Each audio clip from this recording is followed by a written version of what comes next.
Bem-vindo a Salmos para uma quarentena, para uma pandemia. A nossa devoção diária no livro de Salmos, já no último, Salmo 119. E nós estamos a ver o Salmo 119 por pedacinhos, cada 8 versículos, que é segundo o acróstico, não é?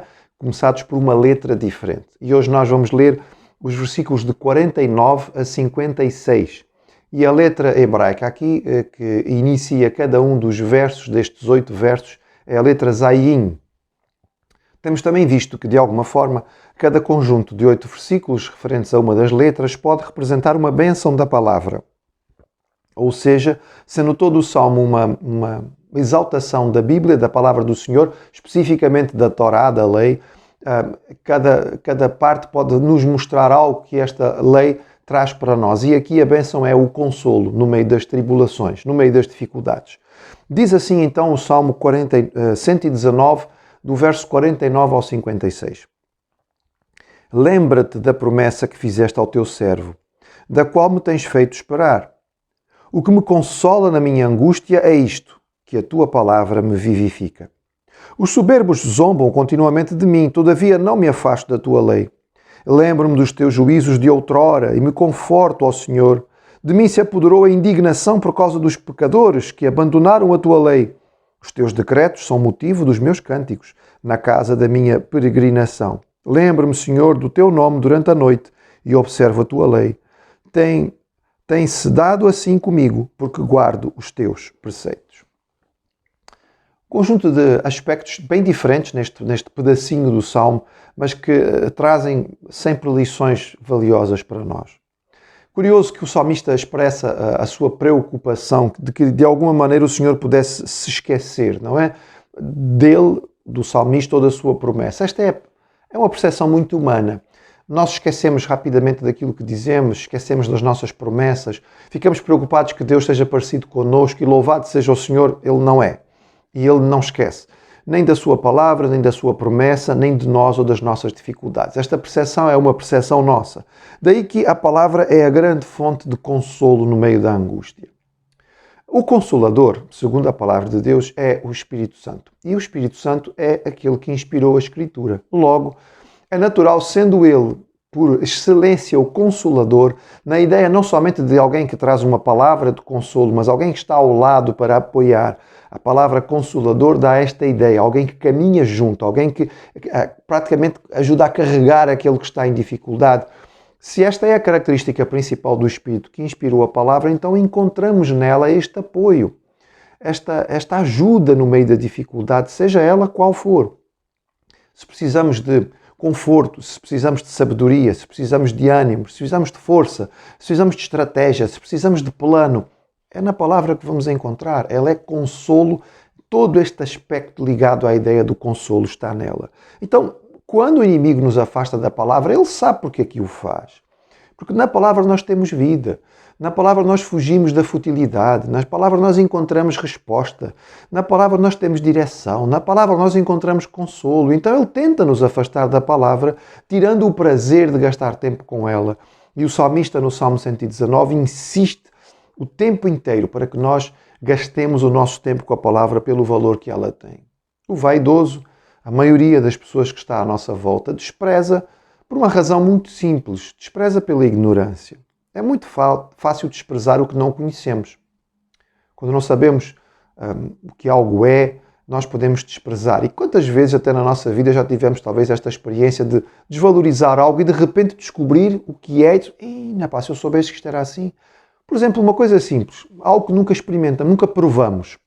Desprezamos, olhamos, não gostamos, nunca experimentamos, não queremos. Mas alguém insiste e nós colocamos na boca e pela primeira vez temos aquele sabor e descobrimos o quão saboroso aquilo é. Dizemos, como isto é bom, isto é tão saboroso. Era falta de conhecimento, era a ignorância que levava ao desprezo. É a vaidade do homem que faz com que ele despreze a palavra do Senhor pela sua ignorância. No entretanto, nós sabemos porque conhecemos a palavra e a experimentamos e vemos o valor que ela tem. Agora, é uma nota interessante perceber que estamos a falar em todo o Salmo 119 da lei de Deus, dos 5 livros de Moisés, da Torá, o Pentateuco. Por isso ele diz, lembra-me dos teus juízos de outrora. A palavra que ele fala aqui, a exaltação que ele dá, é exatamente daquele conjunto de livros que normalmente nós não lemos. Estamos a falar aqui de Levítico, Números, Deuteronômio, livros que nós não costumamos gastar tempo a ler e a meditar. Mas veja bem, se ele conseguia ter esta paixão extraordinária por estes livros, imagine nós que privilégio extraordinário temos a Bíblia completa. Não apenas os 5, mas os 66. Não apenas o Antigo, mas o Novo Testamento. Não apenas a lei, mas a história, os salmos, os profetas, os evangelhos, as cartas, a revelação. Uau! Nós estamos muito à frente, digamos, em termos de privilégio do salmista, para podermos dizer realmente a tua palavra, Senhor, é maravilhosa. Ela é fantástica, é extraordinária, ela enche a minha vida, ela me consola, ela me ajuda, ela me apoia, nela eu encontro aquilo que eu preciso. Outro aspecto muito interessante, ele diz aqui que ele se apodera de indignação por causa do pecado. Há uma ira justa na palavra de Deus. Infelizmente, a maior parte das vezes a nossa ira é injusta e é incorreta, porque é uma ira egoísta, é uma ira muito nossa, e que não tem a ver com o valor das coisas. Mas há uma ira correta, que é a ira ligada ao pecado, a ira destinada ao mal, aquilo que está errado, aquilo que entristece o coração de Deus. Quando nos iramos contra o mal que é feito, contra a injustiça que é feita, esta ira é correta. É como a ira de Deus, porque a ira de Deus é santa e é pura. E se Deus pode se irar, nós também podemos nos irar. Agora temos é que questionar a nossa ira e perceber se ela está correta. O salmista fala da ira correta aqui neste versículo. Também dá outro toque muito interessante aqui no versículo 54, não é? Os teus decretos são motivo dos meus cânticos. A base dos nossos cânticos devia ser sempre a revelação. A importância dos nossos cânticos não está na melodia. Infelizmente vamos vivendo cada vez mais uma época em que se buscam os cânticos pela melodia. Eu gosto daquele cântico, mas porquê? Aquela música é tão bonita, não é? Gosto tanto daquela melodia. Ela é tão envolvente, ela fica no ouvido. É a forma errada de escolhermos os cânticos. Os cânticos devem ser amados pela sua mensagem. É claro que somos humanos, nós apreciamos mais uma melodia do que outra, mas o valor do cântico verdadeiramente está na sua letra. A mesma melodia pode ser usada para transmitir algo completamente fútil e sem sentido, e uma melodia muito simples pode transmitir uma verdade extraordinária que é a revelação de Deus.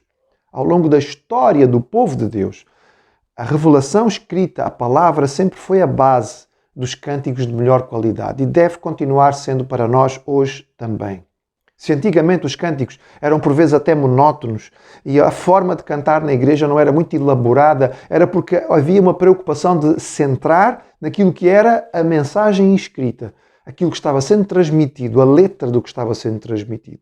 Esta é a importância para nós, que nós possamos valorizar os cânticos pela sua letra e prestar atenção no que estamos a cantar, porque isto é muito importante.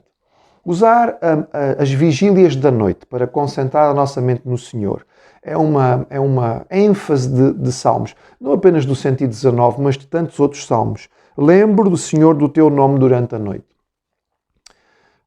Posso dizer que tenho experimentado isto porque quando nós transmitimos uma verdade, nós temos que experimentá-la antes de passar aos outros. E dizer-vos como é bom nós usarmos a nossa mente desta forma. E quando a madrugada chega com alguma falta de sono, em vez de gastarmos a nossa mente com as ansiedades, as preocupações, em vez de antecipadamente sofrermos e acordarmos com alguma angústia e aquele cansaço nos ombros, escolher, porque nós podemos fazer isso, concentrar no Senhor e perceber que isto faz-nos gastar melhor esse tempo e nos ajuda a acordar com outra disposição, com outra alegria, com outra vontade de viver, porque certamente a palavra do Senhor traz isto para nós.